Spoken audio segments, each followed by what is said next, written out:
Friends, welcome in my YouTube channel Chintu का math विद्यालय। आज हम पढ़ेंगे क्लास 10 का एनसीईआरटी मैथ। और क्लास 10 के एनसीईआरटी मैथ में हमने 4 चैप्टर पूरा कंप्लीट कर लिया है। और आज हम शुरू करेंगे 5वां चैप्टर, जिसका नाम है समांतर श्रेणी। तो आइए शुरू करते हैं समांतर श्रेणी के बारे में बेसिक जानकारी, और उसके सभी हम एक्सरसाइज धीरे धीरे पढ़ेंगे। देख लेते हैं कि समांतर श्रेणी क्या होती है। तो समांतर श्रेणी किसे कहते हैं? तो संख्याओं या वस्तुओं की वह श्रेणी जिसमें पहले पद में एक निश्चित संख्या जोड़ने से दूसरा पद प्राप्त किया जाता है, तो ऐसी श्रेणी को समांतर श्रेणी कहते हैं। समांतर श्रेणी किसे कहते हैं? तो संख्याओं की ऐसी श्रेणी जिसमें पहले पद में एक निश्चित संख्या को जोड़ने पर उसका अगला पद जोड़ने पर उसका अगला पद मिलता है, तो ऐसी श्रेणी को समांतर श्रेणी कहते हैं। जैसे यदि हम मान लेते हैं कि, और इसे हम एरिथमेटिक प्रोग्रेशन कहते हैं, इसे अंग्रेजी में एरिथमेटिक प्रोग्रेशन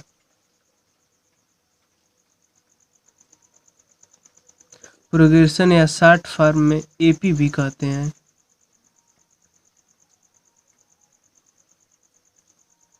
यदि हम मान लेते हैं कि एक हमें संख्या 2 मिल गई है, 2 में हम एक जोड़ देंगे तो हमें 3 मिल जाएगी, 3 में एक जोड़ देंगे तो 4, 4 में एक जोड़ देंगे 5, 5 में एक जोड़ देंगे 6, 6 में एक जोड़ देंगे 7, 8, 9। इसी प्रकार हम इसको अनंत तक लिख सकते हैं। तो ये एक प्रकार की श्रेणी है। और श्रेणी कई हो सकती है। जैसे ये एक श्रेणी है। अब ये मान लीजिए कि हम पहला पद 4 ले लेते हैं, तो यदि 4 में हम जो 2 जोड़ देंगे तो 6 हो जाएगा, 6 में 2 जोड़ देंगे 8 हो जाएगा, 8 में 2 जोड़ देंगे 10 हो जाएगा, 10 में 2 जोड़ देंगे 12, 12 में 2 जोड़ देंगे 14, 14 में 2 जोड़ देंगे 16। इसी प्रकार यह श्रेणी अनंत तक, इनफाइनाइट तक चलती रहेगी। इस श्रेणी का कोई अंत नहीं है। तो वह श्रेणी जिसमें प्रत्येक पदों के बीच अंतर समान होता है, उसे समांतर श्रेणी कहते हैं। ये तो एक व्यापक परिभाषा है, लेकिन इसको हम अपने से भी एक शॉर्ट परिभाषा भी कह सकते हैं कि वह श्रेणी वस्तुओं व संख्याओं की वह श्रेणी जिसमें प्रत्येक पद में अंतर समान होता है। यहाँ हम इसको यदि 3 में से 2 को घटाएंगे तो 1 मिलेगा, 4 में से 3 को घटाएंगे 1 मिलेगा, 5 में से 4 को घटाएंगे 1 मिलेगा। और यहाँ भी यदि 6 में से 2 को घटाते हैं, 4 को घटाते हैं तो 2 मिलेगा, 8 से यदि 6 को घटाएंगे तो 2 मिलेगा, 10 से 8 को घटाएंगे तो 2 मिलेगा। बल्कि प्रत्येक पद में अंतर समान होता है, तो इसे सर्वांतर कहते हैं। तो इसके आगे हम देख लेते हैं सर्वांतर।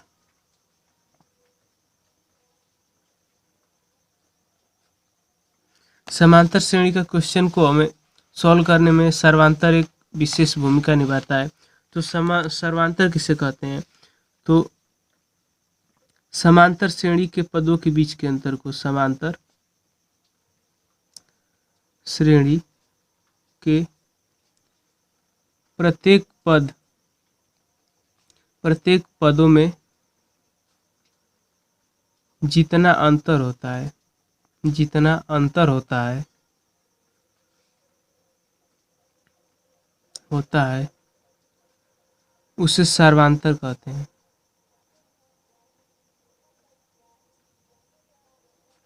सर्वांतर कहते हैं।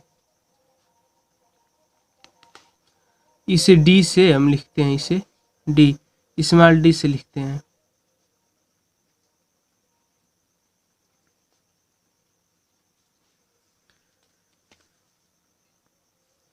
और सर्वांतर धनात्मक,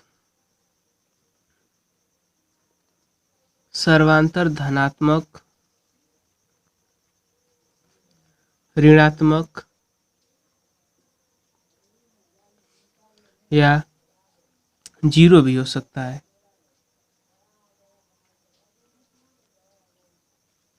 यदि हम एग्जाम्पल के लिए लिए तो ये हमने 2 श्रेणियां लिखी है। तो इसमें सर्वांतर कैसे हम ज्ञात करेंगे? दूसरे पद से पहले को घटाते हैं और इसी प्रकार हम उसके अगले पद को किसी में भी घटा सकते हैं। जैसे यदि 3 में से 2 को घटा देंगे तो 1 मिल गया, 4 में से 3 को घटा दिए 1 मिल गया, 5 में से 4 को घटा दिए 1 मिल गया। तो ये हमारे यहाँ इस एपी का सर्वांतर कितना हो जाएगा, सर्वांतर इसका हमारा 1 हो जाएगा। यदि इस एपी मतलब ये एक एपी समांतर श्रेणी है, तो यदि इसका हम सर्वांतर पूछे तो दूसरे पद से पहले को घटाते हैं। तो यदि दूसरा पद 6 में से 4 को घटाएंगे तो 2 मिलेगा, तीसरे में से दूसरे को घटाते हैं, चौथे में से तीसरे को घटाते हैं। इसी प्रकार प्रत्येक पद में जितना अंतर होता है, और ये भी ख्याल होना चाहिए कि वो अंतर बराबर होना चाहिए। ये नहीं कि यहाँ से 2 आ गया और तीसरे में से दूसरे को घटा दिए तो 4 आ गया, चौथे में से 5 को घटा दिए तो 6 आ गया। नहीं, सर्वांतर सबका बराबर होना चाहिए। तो यहाँ क्या हो जाएगा, यदि हम 6 में से 4 को घटाते हैं तब भी 2 मिलता है, 8 में से 6 घटाते हैं तब भी 2 मिलता है, 10 में से 8 घटाते हैं तो हमें 2 मिलता है। तो यहाँ हम लिख सकते हैं कि इसका सर्वांतर 2 है। तो ये तो सर्वांतर हो गया। अब यदि एपी के बारे में और आगे पढ़ा जाए तो हमें एपी का पहला पद को ए लिखते हैं, समांतर श्रेणी का व्यापक रूप, समांतर श्रेणी का व्यापक रूप बराबर ये समांतर श्रेणी का व्यापक रूप होता है ए कामा ए प्लस डी कामा ए प्लस 2d कामा ए प्लस 3d कामा ए प्लस 4d। इसी प्रकार हम डॉट डॉट इनफाइनाइट तक लिख सकते हैं। तो हमें ये जान लेना चाहिए कि समांतर श्रेणी 2 प्रकार की होती है, एक परिमित श्रेणी और एक अपरिमित श्रेणी। तो परिमित श्रेणी का मतलब कि यदि एक हम एपी लिख देते हैं 5 6 7 नहीं 5 6 7 8 9 10 11, तो ये हमें एक एपी दिया है और यहाँ छोड़ दिया है। तो मतलब कि इसके हम पदों को गिन सकते हैं 1 2 3 4 5 6 7। इस एपी में 7 पद है और यही जो हमने आपको जो पहला उदाहरण दिया है 1 2 3 4 5 डॉट डॉट डॉट ये इनफाइनाइट तक है। तो इस श्रेणी को हम परिमित श्रेणी कहते हैं। परिमित का मतलब कि उसके पदों की संख्या निश्चित होती है। परिमित ये श्रेणी परिमित श्रेणी का आएगी, और ये जो इनफाइनाइट तक जाती है इसे अपरिमित श्रेणी कहते हैं। तो हमने जो लिखा कि समांतर श्रेणी का व्यापक रूप होता है, तो समांतर श्रेणी का व्यापक रूप ए कामा ए प्लस डी, ए प्लस 2d, ए प्लस 3d तथा ए प्लस 4d, इसी प्रकार ये इनफाइनाइट तक होता है। तो इससे समांतर श्रेणी से हमें एक सूत्र बनता है टी यनवा पद, समांतर श्रेणी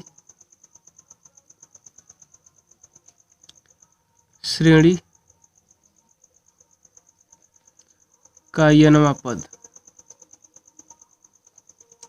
जैसे यदि कोई भी इसमें ये कह दिया जाए कि ये कौन सा पद है, तो ये दूसरा पद है, या तो हम गिन सकते हैं। लेकिन यदि किसी श्रेणी का हमें पद पता नहीं हो, सिर्फ उसका सर्वांतर और डी दिया हो, तो हम उसको कैसे ज्ञात करेंगे। जैसे कि यहाँ पे हम इस श्रेणी का अगर पूछ दे कि तीसरा पद कौन है, तो हम देख के ही बता सकते हैं कि 7 है। लेकिन यही यदि किसी एपी का पूछ दिया जाए कि बस उसका हमें सर्वांतर पता है और ए प्रथम पद पता है, तो हम कैसे जानेंगे कि हमें कौन सा पद, वो पद क्या कौन सी संख्या उस स्थान पे है। तो उसके लिए एक सूत्र होता है टी एन बराबर ए प्लस कोष्टक में एन माइनस 1 इंटू डी। यदि हमें किसी समांतर श्रेणी का पद कोई भी पद निकालना हो, तो अगर 5वां पद निकाला हो तो यहाँ 5 रख देते हैं और उस श्रेणी का सर्वांतर और प्रथम पद लिख देते हैं। तो समांतर श्रेणी का ये 9वां पद होता है। ये समांतर श्रेणी का ये 9वां पद टी एन बराबर A plus N minus 1 into D होता है। और इसमें जहाँ ए लिखते हैं, जहाँ ए समांतर श्रेणी का प्रथम पद है, फर्स्ट टर्म प्रथम पद है। एन समांतर श्रेणी का पद है, तो कोई भी पद है यानवा, यहाँ यन का मान जो भी रखेंगे वही हमें समांतर श्रेणी का मिलेगा। और यन बराबर 1 2 3 4 कुछ भी हम रख सकते हैं। और डी हमने आपको बताया था कि ये सर्वांतर है, डी समांतर श्रेणी का सर्वांतर कहलाता है।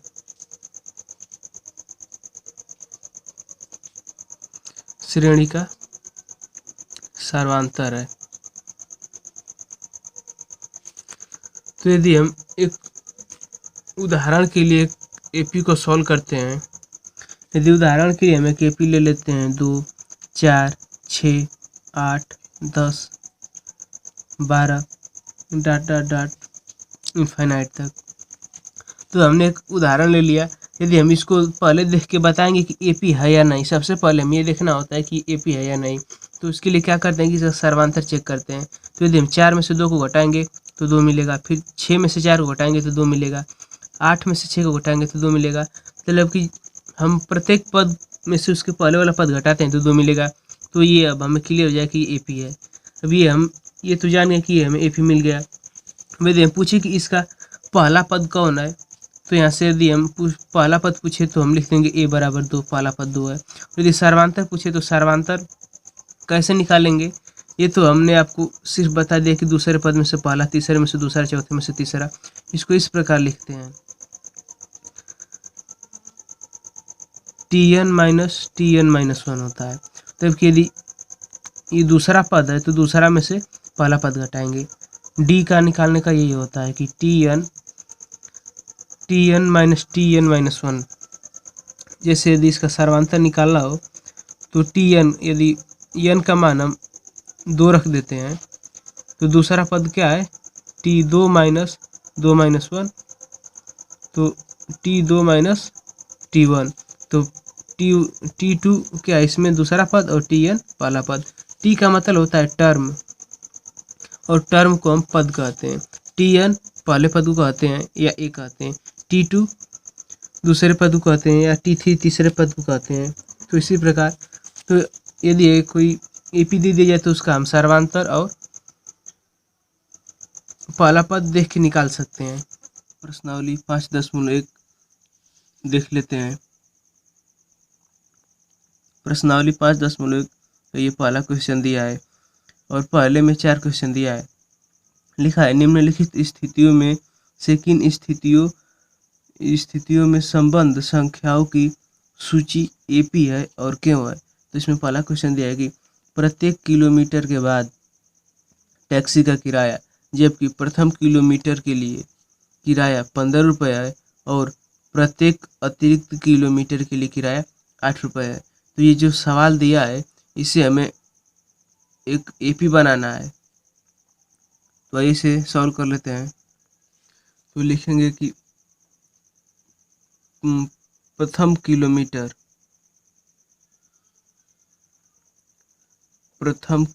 का किराया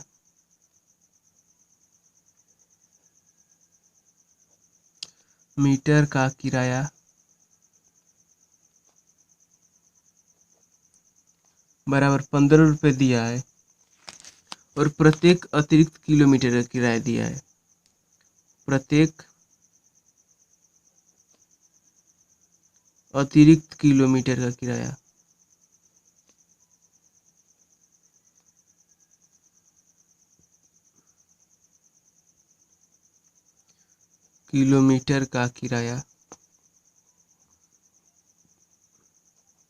बराबर 8 रुपये दिया है। तो ये पहले किलोमीटर का किराया 15 रुपये हो गया। अब लिखेंगे दूसरे किलोमीटर का किराया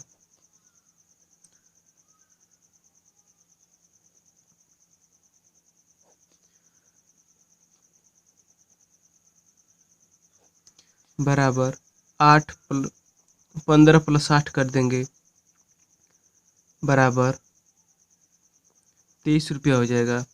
और ये पहले किलोमीटर का 15 रुपये फिक्स है और उसके बाद कहा है कि प्रत्येक का 8 रुपये और लगेगा। तो पहले का तो 15 रुपये फिक्स हो गया और दूसरे किलोमीटर का 15 में 8 जोड़ देंगे। फिर लिखेंगे तीसरे किलोमीटर का किराया, तीसरे किलोमीटर का किराया बराबर 8 प्लस, अब 3 किलोमीटर गया तो पहले का तो 15 रुपये हो गया और दूसरे का 8 रुपये है और तीसरे का 2 × 8 हो जाएगा। तो इसको लिख देंगे 15 प्लस 8 दूना के 16 और 31 रुपया हो गया। फिर लिखेंगे चौथे किलोमीटर का किराया।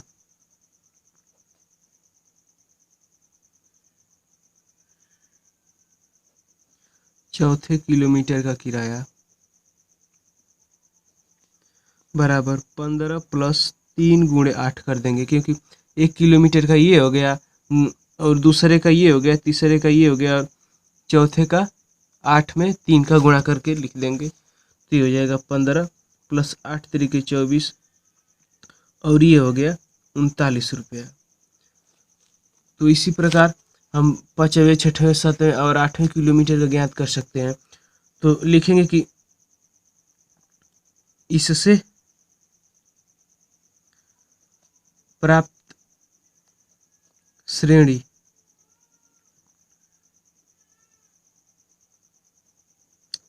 बराबर पहले हमें क्या मिल रहा है, सबसे पहला किराया 15 रुपये है और दूसरा किराया 23 रुपये है, तीसरा 31 रुपये है और चौथा 39 रुपये। तो इसी प्रकार और हम ज्ञात कर सकते हैं। अब इसे हमें चेक करना है कि क्या यह एपी है या नहीं। सवाल में यही पूछा है कि जो संख्याओं की सूची मिल रही है वो एपी है या नहीं। तो हमने एपी तो पहले बना लिया, अभी हमने एपी बनाया। अब देख इसे, अभी इसकी हमने एक श्रेणी बनाया है, अब इसे चेक करेंगे कि एपी है नहीं। तो एपी चेक करने के लिए उसका सर्वांतर ज्ञात किया जाता है। यदि पहले पद में से दूसरे पद को घटाएंगे और तीसरे में से दूसरे को घटाएंगे और दोनों बराबर होगा तो एपी होगा। तो यहाँ लिखेंगे डी बराबर T3 माइनस T2 बराबर या T2 माइनस T1 बराबर T3 माइनस T2। मतलब कि यहाँ हमने क्या किया कि दूसरे में से पहले को घटाएंगे और तीसरे में से दूसरे को घटाएंगे और दोनों बराबर होगा तभी सर्वांतर बराबर होगा। इसको हम और आगे भी लिख सकते हैं कि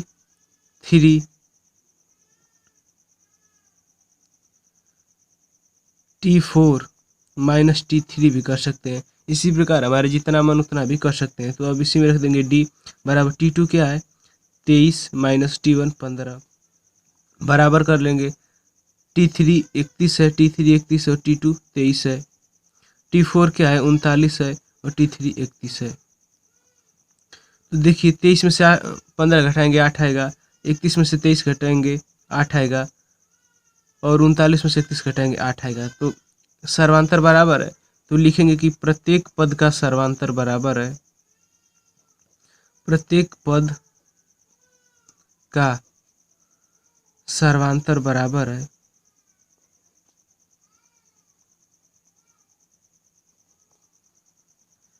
इसलिए यह सूची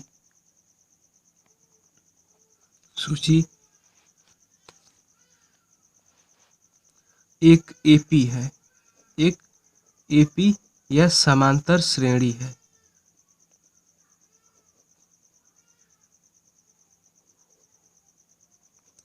तो ये पहले क्वेश्चन का पहला था। अब पहले क्वेश्चन का दूसरा देख लेते हैं। ये पहले क्वेश्चन का दूसरा है कि किसी बेलन में उपस्थित हवा की मात्रा जबकि वायु निकालने वाला पंप प्रत्येक बार बेलन की शेष हवा का 1/4 भाग बाहर निकाल देता है। तो ये जो लिखा है इसे हम पहले एक सूची बनाएंगे और देखेंगे कि क्या वह सूची समांतर श्रेणी है या नहीं। तो सबसे पहले लिखेंगे कि माना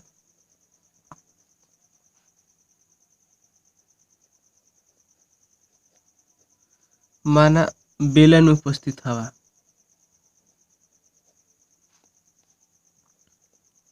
बेलन में उपस्थित कुल हवा बराबर x है। बेलन में अनुमान लें कि कुल x हवा है। तो कहा है कि प्रत्येक बार वह 1/4 भाग निकाल लेता है। तो लिखेंगे पहली बार पंप द्वारा निकाली गई हवा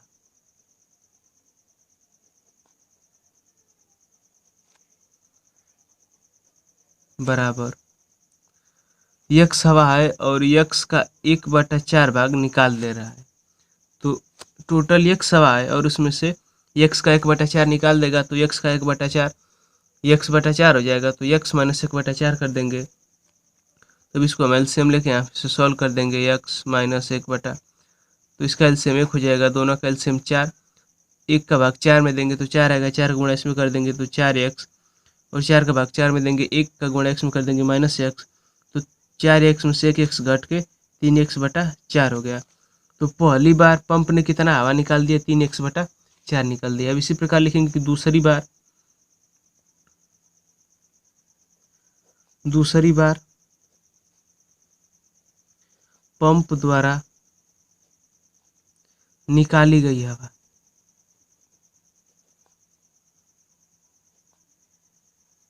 हवा बराबर जितना बच रहा है उसी का 1/4। तो हमारा कितना बचा है? x/4 बचा है। 3x/4 इतना हवा बचा है। अब इसमें से दूसरी बार कितना निकलेगा? इसी का 1/4। तो 3x/1/4 इसका करेंगे तो गुण 1/4 हो जाएगा। तो 3x/4 माइनस 3x/16 हो जाएगा। तो पहली बार में 3x/4 हवा है और दूसरी बार इसी का 1/4 घटाएगा। तो 3x का 1/4 करेंगे तो इसमें से 3x का 1/4 घटा देंगे तो दोनों का एलसीएम 16 हो जाएगा। 16 में 4 का भाग देंगे 4, और 4 में 3x का गुणा करेंगे तो 12x, माइनस 16 का 16 में भाग देंगे 1 आ जाएगा और ये 3x हो जाएगा। तो 12 में से 3 घटा के लिखेंगे 9x/4। तो पहली बार हवा कितना निकाल दिया? 3x/4। दूसरी बार हवा निकल गई 4x/16। अब इसी प्रकार लिखेंगे तीसरी बार निकाली गई हवा।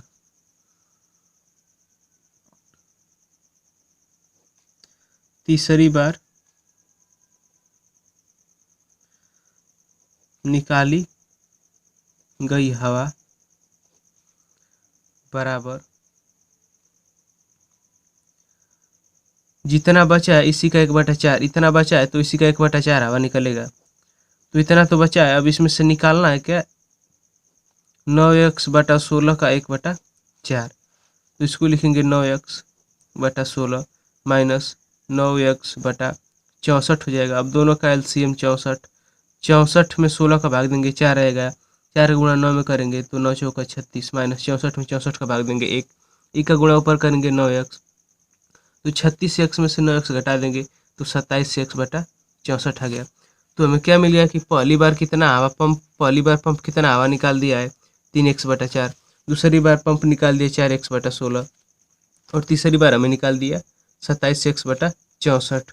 तो इस प्रकार हमें एक श्रेणी मिलेगी। तो लिखेंगे इस प्रकार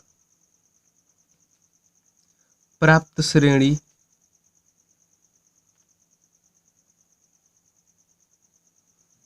बराबर पहला क्या है? 3x/4 कामा, दूसरा है 9x/16 और तीसरा है 27x/64। इसी प्रकार बार बार निकालते रहेंगे। तो ये हमने श्रेणी प्राप्त कर ली। अब इसे हमें बताना है कि समांतर श्रेणी है या नहीं। तो इसके लिए हम क्या करेंगे कि समांतर श्रेणी होने की यही शर्त होती है कि जब उसका सर्वांतर बराबर होता है। जिस श्रेणी का सर्वांतर बराबर होता है वह समांतर श्रेणी होती है। तो हमने ये श्रेणी प्राप्त कर लिया। अब इसका हमें चेक करेंगे कि यदि सर्वांतर बराबर है तो समांतर श्रेणी होगी और सर्वांतर बराबर नहीं है तो समांतर श्रेणी नहीं होगी। हमने उसको सॉल्व किया है तो हमें प्राप्त श्रेणी मिली है 3x/4, 9x/16, 27x/64। तो इसमें ये पहला पद है, ये दूसरा पद है, तीसरा पद। तो लिखेंगे सर्वांतर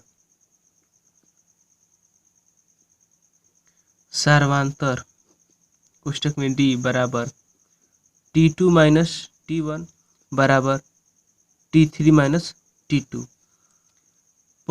दूसरे पद में से हमने पहले पद को घटा दिया और फिर तीसरे पद में से दूसरे को घटाएंगे और दोनों बराबर आएगा तो सर्वांतर बराबर रहेगा और तभी हम कहेंगे कि यह AP है।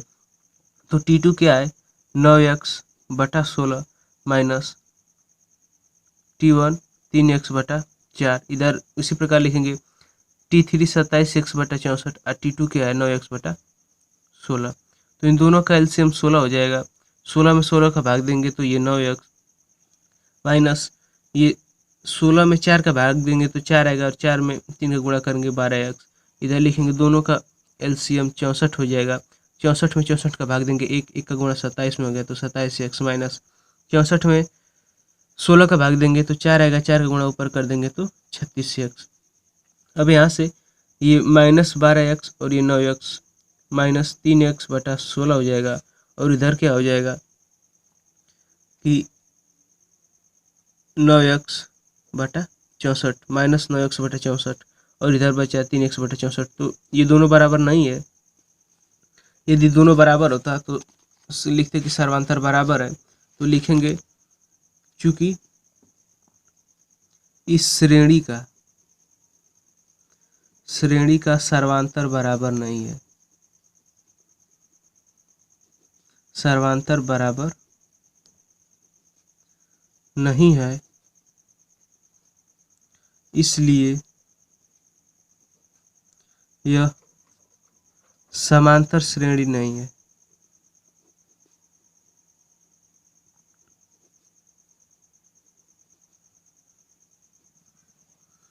तो ये हमारा दूसरा क्वेश्चन हो गया। अब तीसरा क्वेश्चन देख लेते हैं।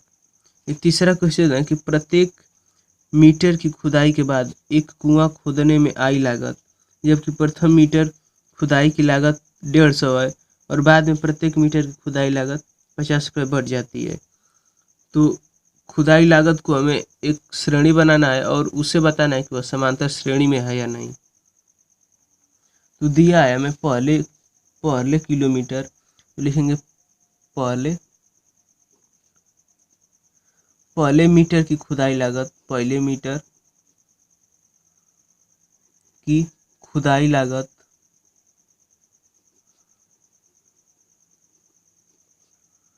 बराबर 150 रुपये दिया है।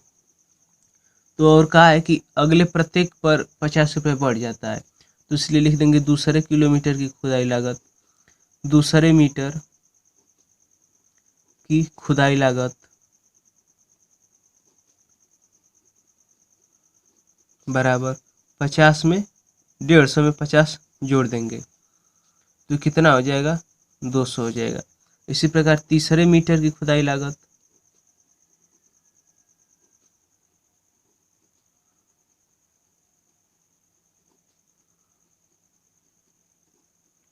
बराबर इसमें 50 जोड़ देंगे तो 250 हो जाएगा।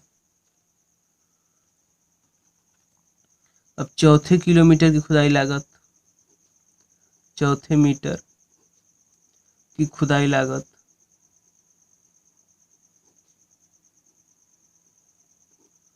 बराबर 250 जितना है उसमें 50 जोड़ देंगे तो ये 300 हो जाएगा। लिख देंगे पांचवें मीटर की खुदाई लागत,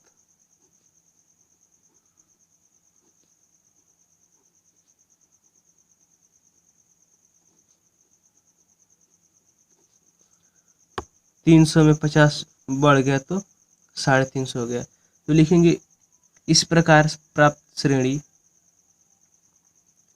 इस प्रकार प्राप्त श्रेणी बराबर पहले सबसे पहले 150 रुपये, फिर कितना, फिर 200, फिर 250, फिर 300, फिर 350, 350। इसी प्रकार हम जितना मीटर खोदेंगे उतना हमारा पैसा बढ़ता चला जाएगा। तो हमें ये एपी मिल गया। अब इसी को हमें बताना है कि यह समांतर श्रेणी है या नहीं। तो समांतर श्रेणी पता करने के लिए हम इसका सर्वांतर निकालेंगे, तो लिखेंगे सर्वांतर D बराबर T2 माइनस T1 बराबर T3 माइनस T2 बराबर T4 माइनस T3। इसी प्रकार हम जितना मन उतना भी लिख सकते हैं। तो बस 2 या 3 पद का निकाला जाता है। तो T2 क्या है, 200 है, और T1 150 है, और इधर T3 क्या है, 250 है, T2 200 है, और T4 क्या है, 350, और T3 300 है। तो जब 200 में से 150 घटाएंगे तो 50 आएगा, 250 में से 200 घटाएंगे 50 आएगा, 350 में से 300 घटाएंगे 50 आएगा, तो सभी को बराबर लिख देंगे। तो लिखेंगे कि सर्वांतर बराबर है सभी में, सभी पदों में सर्वांतर बराबर है, इसलिए प्राप्त श्रेणी एक समांतर श्रेणी है।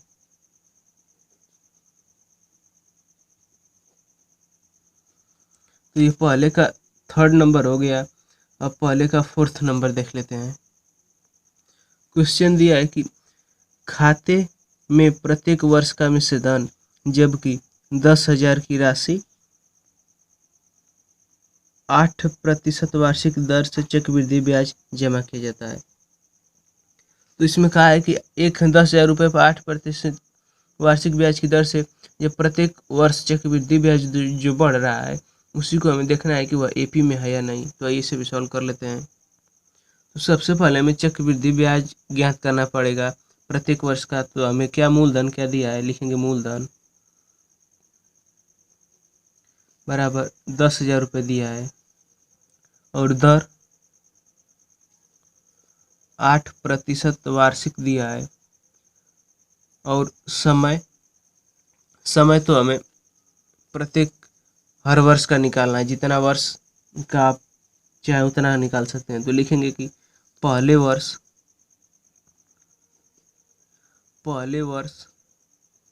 का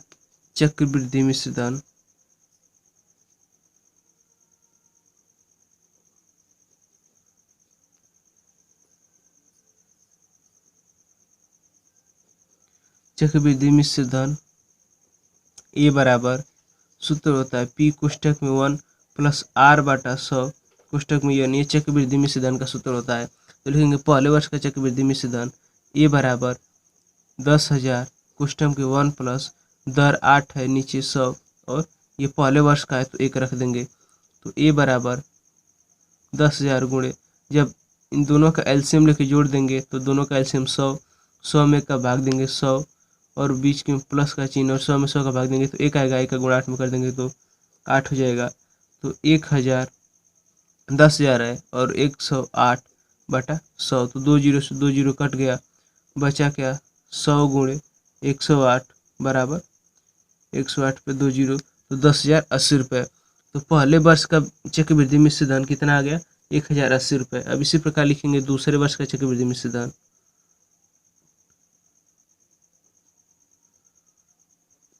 दूसरे वर्ष का चक्रवृद्धि मिश्रधन बराबर यही इसी में बस जहाँ आया ना वहाँ 2 रख देंगे। तो लिखेंगे ए बराबर 1,000 10,000 है कोष्टक में 1 + 8/100 और यहाँ पे 2 रख दिया जाता है। जहाँ आया ना जितने वर्ष का निकालना होता है वहीं रख दिया जाता है। तो पहले वर्ष के लिए हमने 1 रखा, दूसरे वर्ष के यहाँ 2 रख देंगे। तो 10,000 कोष्टक में इन दोनों को जोड़ देंगे 108/100 का 2 घात, तो इसको लिख देंगे 10,000 गुणे 108। जब घात 2 दिया है तो इसको 2 बार लिख सकते हैं। ये 100 में 100 का गुणा कर देंगे तो ये पूरा कैंसिल हो जाएगा, बचा 108 गुणे 108, दोनों का हम गुणा कर देंगे तो हमारा आ जाएगा 11,664 रुपये। तो दूसरे वर्ष का चक्रवृद्धि ब्याज कितना आ गया, चक्रवृद्धि मिश्रधन 11,664 रुपये। अब इसी प्रकार लिखेंगे तीसरे वर्ष का चक्रवृद्धि मिश्रधन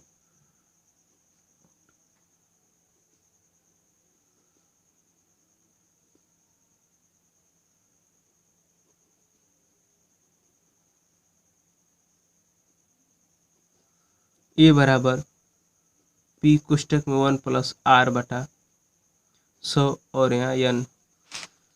तो 10,000 गुणे 1 + 8/100, यहाँ 3 वर्ष, ये तीसरा वर्ष का है तो यहाँ 3 लिख देंगे। 10,000 गुणे 1 ये जब दोनों एलसीएम लेके जोड़ देंगे तो 100 + 8 बटा 100 का 3 घात, तो इसको लिख देंगे 1000, 10,000 गुणे 108 बटे 1000। तो 3 इस पे 3 घात है तो इसी को 3 बार लिख देंगे, 10,000 गुणे 108 बटा 100 गुणे 108 बटा 100 गुणे 108 बटा 100। तो इन दोनों से ये दोनों पूरा पूरा कट गया। अब ऊपर का गुणा कर देंगे,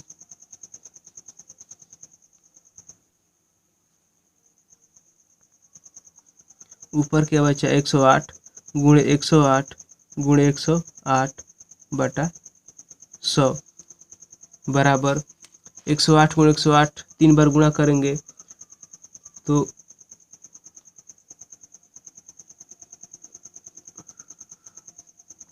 12,59,712 बटा 100। जब इसका भाग दे देंगे तो हमें मिल जाएगा 12,59,712। तो 12,597.12 मिल गया।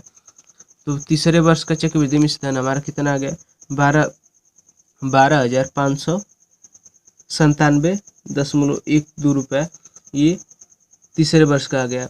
तो हमें श्रेणी क्या मिल गई, पहले वर्ष हमारा आया है 1,080 रुपया, दूसरे 10,080 पहले वर्ष का चक्रवृद्धि मिश्रधन 10,800 है, तीसरे वर्ष का 11,664 रुपये और तीसरे वर्ष का है 12,597.12 रुपये है। तो लिखेंगे इस प्रकार श्रेणी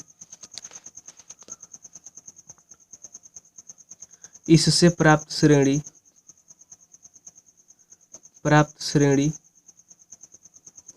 बराबर 10,800 पहले वर्ष का है, दूसरे वर्ष का 11,664 है और तीसरे वर्ष का 12,597.12 रुपये है।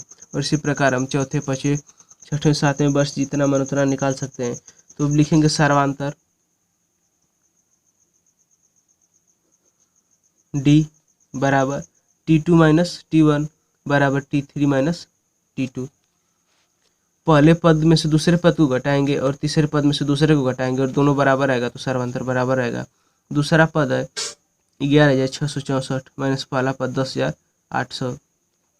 उधर लिखेंगे तीसरा पद 12,597.12 माइनस 11,664। तो इसको हम घटा देंगे तो हमें मिल जाएगा 864 और T3 में से T2 को हमने घटा दिया तो हमें मिल गया 933.12। तो 864 ही पहले वर्ष का 864 है, दूसरे वर्ष में जो हमने सर्वांतर निकाला मतलब T2 माइनस T1 और T3 माइनस T2 किया तो ये 864 ही 933.12 गया। तो इसको लिखेंगे बराबर नहीं है, ये दोनों बराबर नहीं है क्योंकि 864 है, ये 933 है। तो लिखेंगे कि चूंकि इस श्रेणी का सर्वांतर बराबर नहीं है, सर्वांतर बराबर नहीं है, इसलिए यह श्रेणी समांतर श्रेणी नहीं है।